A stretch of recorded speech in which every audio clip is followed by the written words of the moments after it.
Hola, ¿qué tal están? Bienvenidos. Mi nombre es José Manuel López García. Tutorial de Giordano Bruno. Giordano Bruno es posiblemente el filósofo más importante del Renacimiento. Podemos decir que con él no se restaura el pasado filosófico, sino que plantea una ruptura total de la imagen aristotélica del mundo que había dominado en toda la Edad Media. Por eso Bruno tiene, diríamos, los matices de un profeta y de un descubridor. Y así dice el propio Giordano Bruno de sí mismo lo siguiente, en su obra La cena de las cenizas. Si en nuestra época es ensalzado Colón por ser aquel quien con tanta anterioridad se había pronosticado, tiempos vendrán, al paso de los años, en que suelte el océano las barreras del mundo y se abra la tierra en toda su extensión, y Tetis nos descubra nuevos orbes y el confín de la tierra ya no sea Thule, Séneca. ¿Qué deberá hacerse con quien ha encontrado el modo de subir al cielo, rebasar la circunferencia de las estrellas, dejar a su espalda la convexa superficie del firmamento?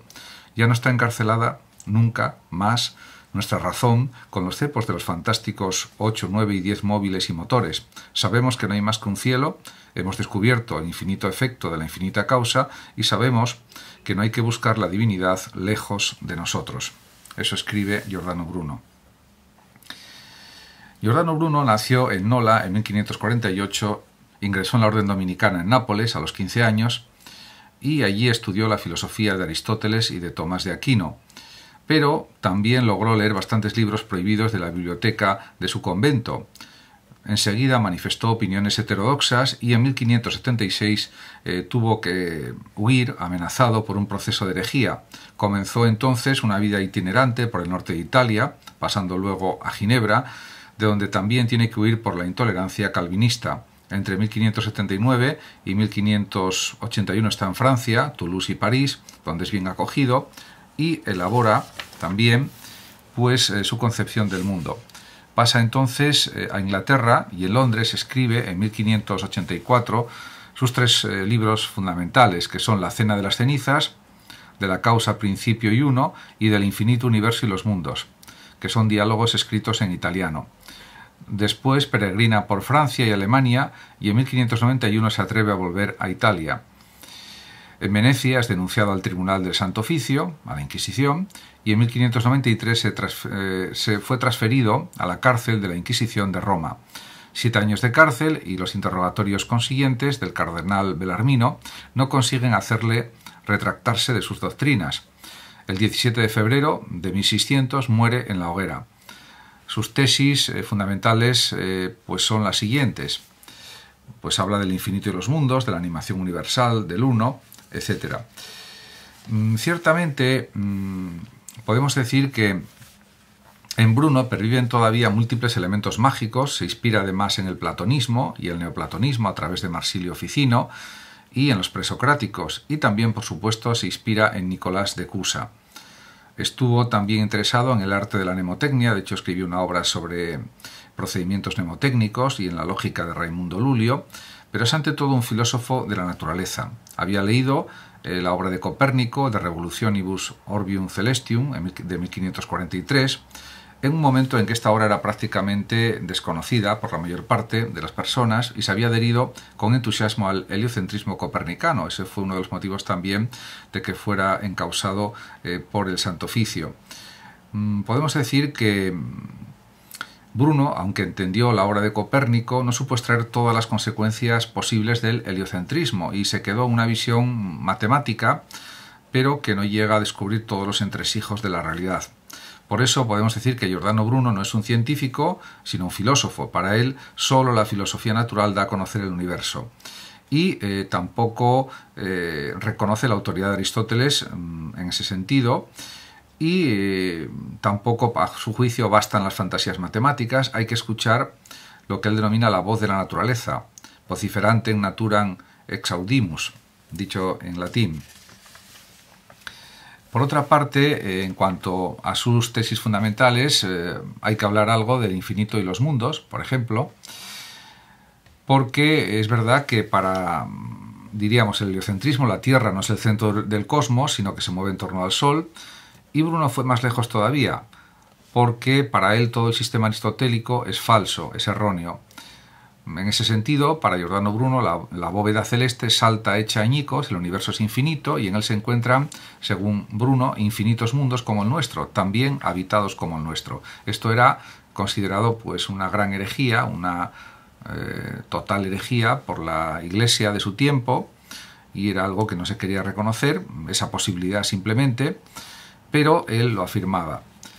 Por tanto, se puede decir que para Bruno, pues tampoco es posible determinar un centro del universo, ni menos aún su circunferencia.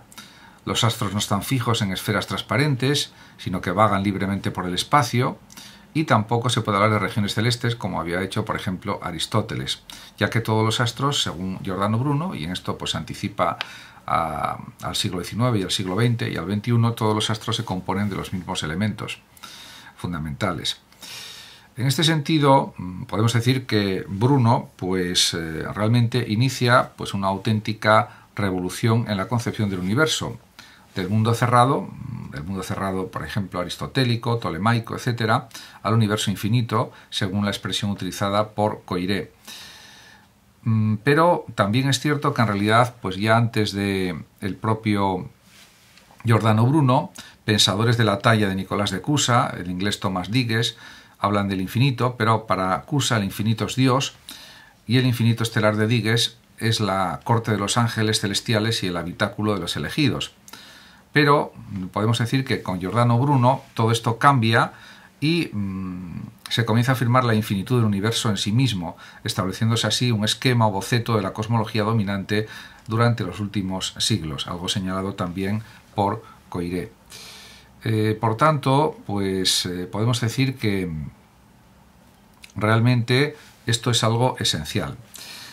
En cuanto a la animación universal que afirma también Giordano Bruno en sus desarrollos teóricos, pues cabe decir que Bruno introduce una visión animista y prácticamente mágica para explicar el movimiento del mundo, el movimiento de los astros, que no procede de motores exteriores, como en Aristóteles, sino de un movimiento espontáneo.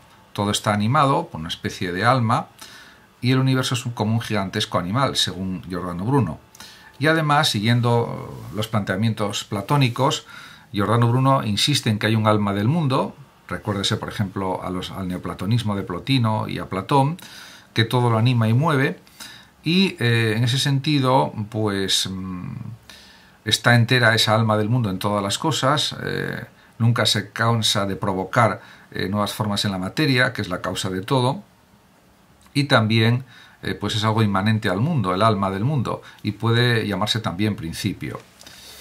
Por otra parte, también señala Giordano Bruno que el alma universal, que está en todo, también puede considerarse como un ser animado, y aún más, todo se encuentra en permanente cambio, transformación, en constante dinamismo.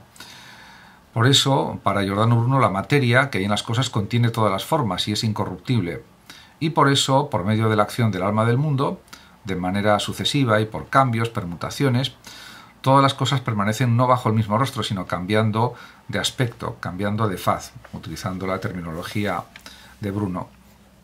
En cuanto al uno, pues Giordano Bruno considera que es indudable la infinitud del universo y la presencia en todo del alma del mundo, que conduce a un monismo semejante al de Parménides, a quien Bruno por otra parte cita, y no cabe hablar para Giordano Bruno de dos infinitos, que serían Dios y el mundo, sino de uno solo. Y en el infinito todo coincide, en él los contrarios coinciden en la unidad. Ahí se nota la influencia clara de Nicolás de Cusa, y el propio Bruno lo cita. Así pues no hay sino un único ser, el uno, del que las cosas no son sino modos de ser. El uno está en todas las cosas, y todas las cosas están en el uno. Sería pues un monismo panteísta o un panteísmo monista, si se quiere dar nombre a esta interpretación de la realidad. En cuanto a la actitud del ser humano dentro de este universo uno, es definida por Bruno como una actitud heroica o una especie de furor heroico, es decir, una búsqueda de un fin o una búsqueda sin término, movida por un deseo inextinguible y un amor intelectual del uno, algo que tendría su repercusión también en la filosofía de Spinoza, el amor intelectual de Dios, podríamos decir. En este aspecto, aquí se nota la influencia evidente de la mística platónica y agustiniana y también se avanzan algunos aspectos fundamentales de la filosofía de Spinoza. En definitiva, pues diríamos que la obra de Giordano Bruno pues, ha sido una de las más importantes del Renacimiento filosófico. Muchas gracias a todos por su atención, saludos como siempre a los oyentes de Radio Sofando y hasta siempre.